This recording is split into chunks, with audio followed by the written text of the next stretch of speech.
Hello everyone, this is Bill Griffin.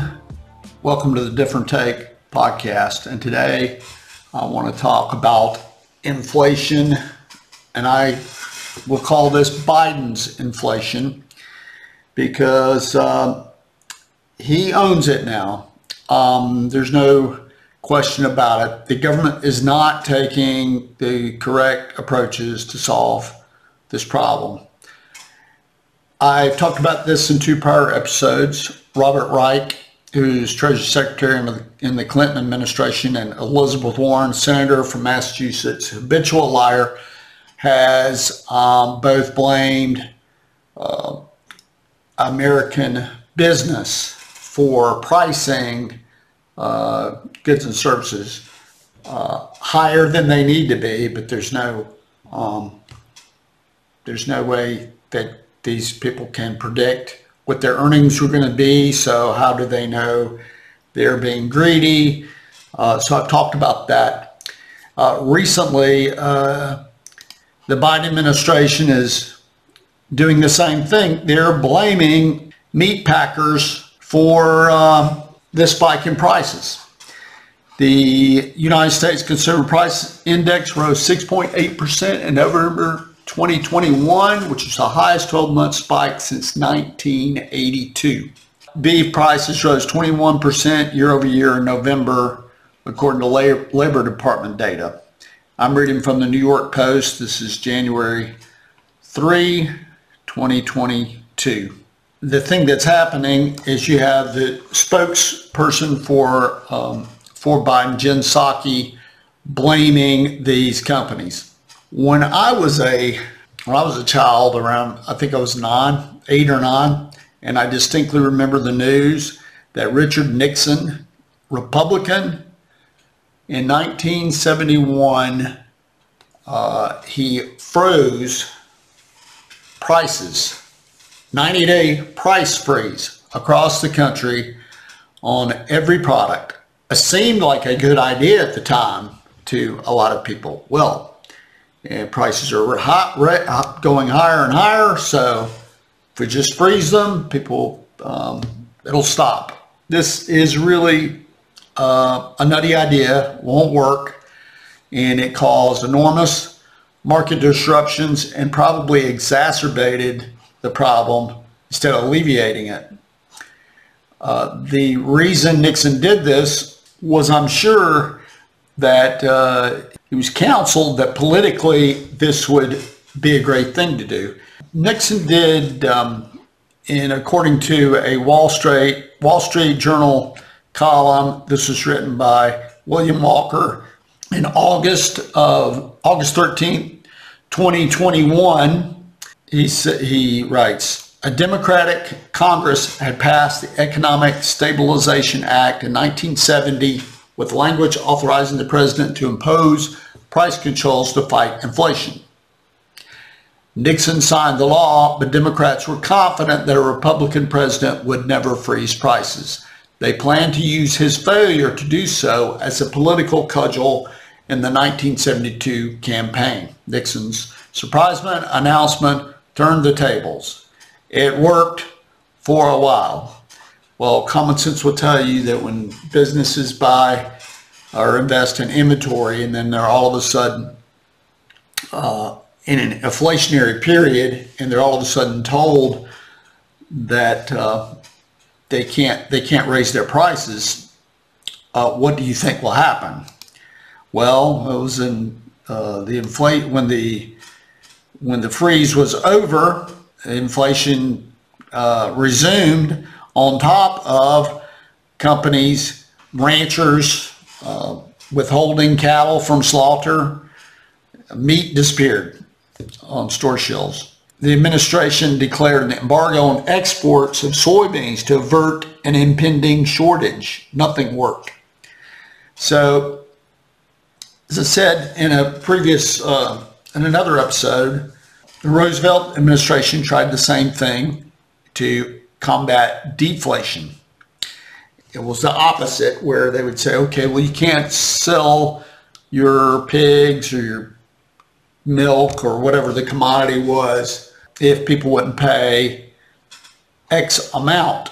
Well, there wasn't enough, people didn't have enough money to buy. The demand wasn't there. They didn't have, there was people in dire straits back then. So what happened was those millions of pounds or vast amounts of poultry and pork, beef, milk were just disposed of. And imagine in such a trying time as the Great Depression, when people were really hurting, hungry, and all this food's been thrown away because the government came in and said, you can't set, unless you get whatever that we say that price is, you can't do it. So this was the problem in reverse. It didn't work in Roosevelt's administration, and it didn't work in Nixon's administration. This column goes on a little further. In October 1973, the Saudis doubled the price of crude oil exports, leading to a rapid escalation of gasoline prices. They also declared an embargo on all shipments of oil to the United States. It goes on. This bitter legacy, shortage of gasoline, red meat, soybeans, and many other products, together with ruinous price increases, discredited price controls in the eyes of the American people. The damage inflicted by the program continued until Congress did allow the Economic Stabilization Act to expire, but the damage inflicted by the program continued until Paul Volcker was appointed to run the Federal Reserve in 1979. So that was one of the things that at least Carter made a good pick there, and inflation was eventually gotten under control and started to go the other way in 1980. Inflation,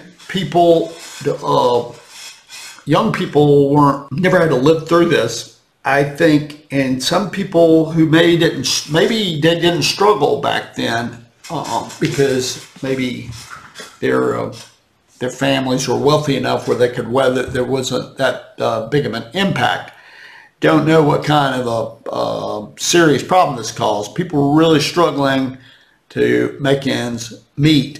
Every year, those prices are going up, and it really hurts people that are on fixed income or that are just starting out with a business or just starting out in life, or hourly workers that just don't make that much money.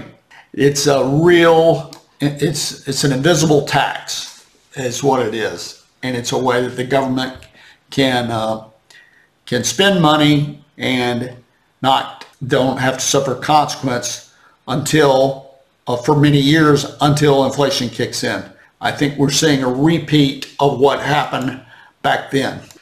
Nixon is most known for having a bit of a character, or commonly thought of as having character flaw in how he dealt with Watergate matter, but how he handled mild inflation in the early 70s was very damaging to the economy.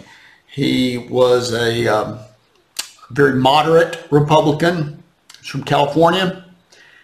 He continued to, of course, democratically control Congress, but he continued to support the LBJ's expansion of entitlements, the war on poverty. During his administration, he wanted to enlarge the money supply because that's the only way that he could have, when you have the spending that was going on, he wanted a larger money supply to keep inflation rate, keep interest rates low. And then, of course, those three things, low interest rates during his administration, low interest rates, government spending, high employment rate, and the combination of those things, he won 49 states in 1972 and got another term. Of course, he ran into problems in 1974 with the Watergate scandal. So with Nixon, his legacy is not that he hurt average Americans with inflation. It really got away as time went on. And I think he knew that this problem was going to be passed down the road to future administrations. Although had he not resigned, he was going to have to deal with this. It was a really big problem that Gerald Ford inherited. He takes office in October 1974. This is part of a speech. He says, "My fellow Americans, winning our fight against inflation and waste involves total mobilization of America's greatest resources, the brains, the skills, and the willpower of the American people. Here's what we must do, what each and every one of you can do, to help increase food and lower prices, grow more, and waste less. To help save scarce fuel in the energy crisis, drive less, heat less." Ford slapped on a button as he continued. "The symbol of this new mobilization," he said, "is the button which I am wearing on my lapel. It bears the single word WIN, W-I-N. I will call upon every American to join this massive mobilization and to stick with it until we do win as a nation." This was kind of a strange way to say to the American people that even though the government caused this problem by, as Milton Friedman has said, inflation is a monetary phenomenon. With large money supply, the same amount of goods and services, prices are going to go higher. It causes a lot of instability in the markets where prices are increasing. For many years, as the government has spent money, the counterpunch to this, or counterpoint to this argument is, well, since 2008, you've seen the federal deficit grow and grow and grow, and so now in 2022, we still really haven't had that much inflation. Well, part of the reason is because we've imported or exported a good bit of our inflation as goods and services are going across the world. The dollar is still in great demand. But getting back to 1974, Gerald Ford was really a really bizarre sort of way to tackle this problem instead of fixing the problem. And in this speech, he had something like 10 different things that the government was going to do to try to combat inflation without really doing the necessary thing, which was eventually to shrink the money supply. This odd wearing a button to promote or enlist the American people to a common cause was really quite silly. It seems very silly now, and I lived through it, and it was pretty silly then. Alan Greenspan, 5-term Federal Reserve Chairman, was appointed in 1987, said of this, quote, "My first experience of policymaking in the Roosevelt room of the White House almost sent me racing back to New York," Greenspan wrote. "It was a senior staff meeting at which the speechwriting department unveiled a campaign called Whip Inflation, now WIN as they wanted it to be known.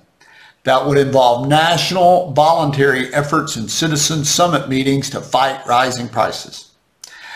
I agreed with the president's parties, but I was horrified to learn how his White House staff planned to tackle the issue," Greenspan wrote. "The speechwriters had ordered up millions of Whip Inflation Now buttons, samples of which they handed out to us in the room. It was surreal. I was the only economist present, and I said to myself, this is unbelievable stupidity. What am I doing here?"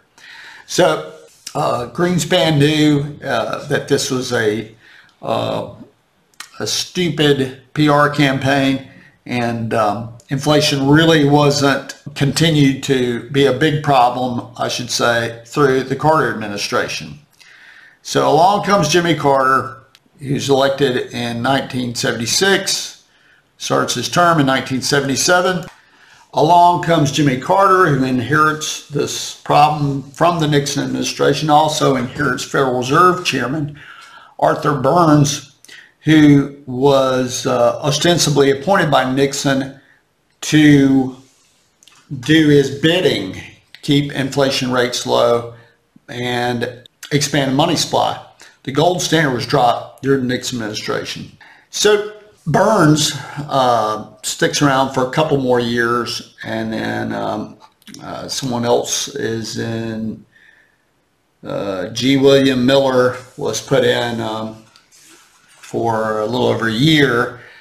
And this problem really didn't start to become solved until Paul Volcker is appointed Federal Reserve Chairman, and the Federal Reserve starts to increase interest rates, and really quite substantially. A lot of pain to get through this very inflationary period. Carter's sin, if you will, is not recognizing this early enough. 1979 inflation rates over 11%, 1980 13.5%. Federal Reserve shrinks the money supply, which eventually got inflation under control during the Reagan administration, and also raised interest rates so to 21%. So these were considered usury rates by some country. You could go, private parties could suffer serious consequences by charging interest rates above 20%. Terrible period in the United States history, and of course Ronald Reagan won by a landslide. Jimmy Carter, rightfully so in my opinion, is considered a hapless president. He made a speech during his administration, and I'm going to quote from it. It's he doesn't use the word malaise, but it's referred to as the malaise speech. He makes this speech July 15th, 1976, and this is from his speech. Quote, "The true problems of our nation are deeper than gasoline lines or energy shortages, deeper even than inflation or recession," Carter said. After quoting a series of ordinary people, Carter continued, quote, "All the legislation in the world can't fix what's wrong with America. The threat is nearly invisible in ordinary ways. It is a crisis of confidence. It is a crisis that strikes at the very heart and soul and spirit of our national will. We can see this crisis in the growing doubt about the meaning of our own lives and in the loss of the unity of purpose for our nation. The erosion of our confidence in the future is threatening to destroy the social and the political fabric of America." Later, Carter described the emptiness of our lives which have no confidence or purpose in a way that's blaming in a sense, the American people for the problems that he knows darn well the government solved and that he could have been a party to solving. So this is a strange way to shift blame from the politician onto someone else, but that's what he did.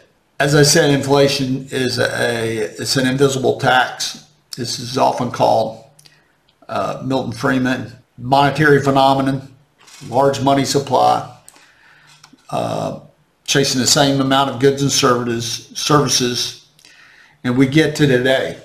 And today, I fear that we're going to see a repeat of what has happened in the past, because you have a lot of politicians jumping on the bandwagon day by day, claiming that businesses are to blame for rising prices. When the fact of the matter is, the government has spent money for COVID relief, and they've spent money wildly with reducing, with revenues, tax revenues being reduced, not only the federal government, but to governments across the country. And they have to keep balanced budgets. So, goods and services are going to be have to be cut at all government levels. The frightening thing about all this, in my opinion, is that they've limited things that they can do to combat inflation.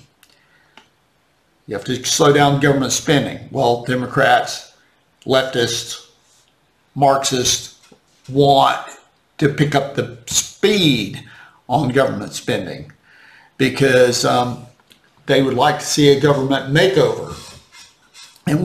So inflation, I don't think is a big concern to them. They pay lip service to it. Disruption in the economy means they can sweep in and the government can take control. So one of the ways that they can really cause disruption is trying price controls, again, with various commodities. This will cause shortages, it will cause a lot of disruption, and a lot of pain, and eventually a lot of unemployment could result. Janet Yellen, who is Biden's Treasury Secretary, she recently earlier in 2021, she said that inflation was a temporary problem. And I'm quoting from a report here. Treasury Secretary Janet Yellen has repeatedly said that she expects inflation to return to acceptable levels of roughly 2% by 2022. She reiterated that stance during an appearance on the Marketplace radio show, arguing economic conditions will improve as the economy recovers from the COVID-19 pandemic. I don't think she's being honest with us. According to Fox News, November 9th, 2021. On the other hand, there are some Democrats that are being honest. Larry Summers, Clinton's Treasury Secretary, Janet Yellen's counterpart, has said that there's less than a 50% chance that this prediction is accurate. I just don't see the Federal Reserve or the Treasury Secretary make an announcement to the nation that they're on a path to shrink money supply in a very serious way if this thing gets out of control. So consumer price index is the highest it's been in 40 years, and it would be unwise planning not to think that this would grow in 2022. But hopefully I'm wrong, and the economy is what they're banking on, the economy going at such a rate that that will keep inflation in check. But if there's higher demand, you can expect higher prices. So that's where we're at. I don't, for good reason, trust these politicians to make good decisions. They will try to kick the can down the road as long as they can and get it on to somebody else's problem. As you saw with the games that were played in 1970-71, where Congress gave Nixon the power to impose price controls, thinking, well, he's not going to do that, and then we're going to use that as a weapon against him and blame him. And instead, he imposes price controls, and the public sees that he's taken action. And inflation was relatively mild then, so he's taken action, and we're going to re-elect him. We'll see how this goes. But I think this is Biden's problem. I don't think that this problem would be nearly as bad had Trump gotten reelected. Although there would have been, I think, some inflation, to be sure. Well, thank you for listening. I really appreciate it. You've been listening to Different Take Podcast. Please check out our website, platforms that we're on, and if you have any comments, I would love to hear them. Thank you.